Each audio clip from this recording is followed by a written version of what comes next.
Adres' steps faltered. It is true. Justice Volkov shifted into his intimidating white and gray wolf and stood beside his mate. Adres was almost too stunned to continue moving. He thought they were going to charge forward at him as he tightened his impenetrable shields, but neither of them had to move to knock Adres off his feet. King Chadwick Bentley lifted his large head and released an ear-deafening roar at the same time that Justice pushed his energy in his direction. Together the king and Alpha produced a powerful surge that took Adres down to one knee, but not for long. Futui! He struggled to his feet, registering their surprise when the Alpha Zenith and the king shifted back to their human forms. That should have worked, Justice Volkov said in his deep voice. It's the vampire, the king answered his mate. I think it's only one. Let him move in, Justice said, glaring into the trees. No one attacks unless I give the command. Adres was glad to hear the AZ announce that. It was said that Justice Volkov's wolf was the just and fair one, and for Adres' sake he hoped that was true. He used his flash speed and emerged through the tree line into the open compound. Beyond him were houses and cabins centered around a sprawling two-story home. The towering trees and deep valleys surrounding their land had made breaching their fortress a difficult journey, but a welcome one.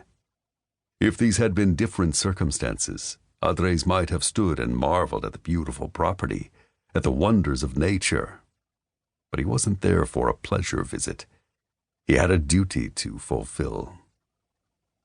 He doesn't smell right, snarled a hostile shifter standing to the right of the AZ, which meant he must be one of his three brothers.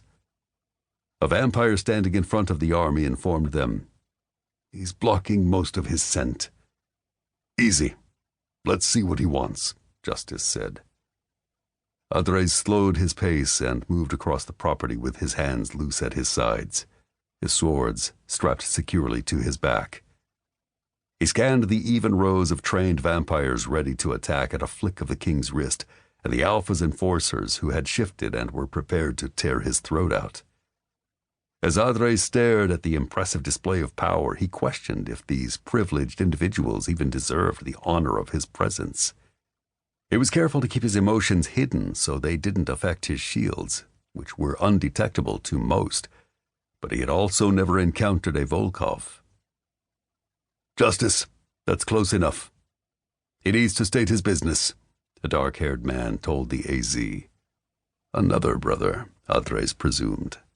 Agreed, Justice said. Stop him there.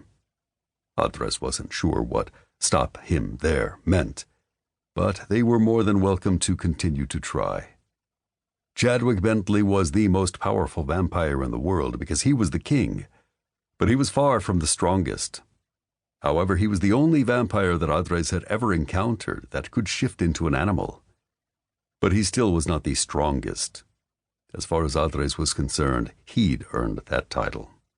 Adres locked eyes with the brother walking forward and held his glare with his own.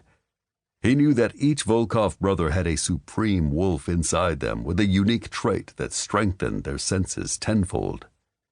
He'd been prepared to combat whatever energy this brother possessed, but he'd been mistaken.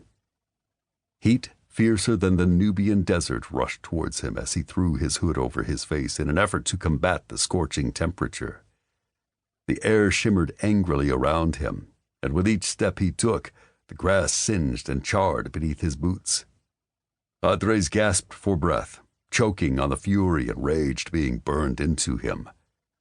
Unless he showed them now that he wasn't a threat, he would perish, for he knew now who stood before him. I'm not here to fight, Adres gritted out, no longer able to move. We don't know why you're here. Drop your shields, the king commanded. If you mean no harm. If Adres dropped his guard now, he'd be incinerated. The shield is there for protection. I only wanted a chance to explain my appearance here.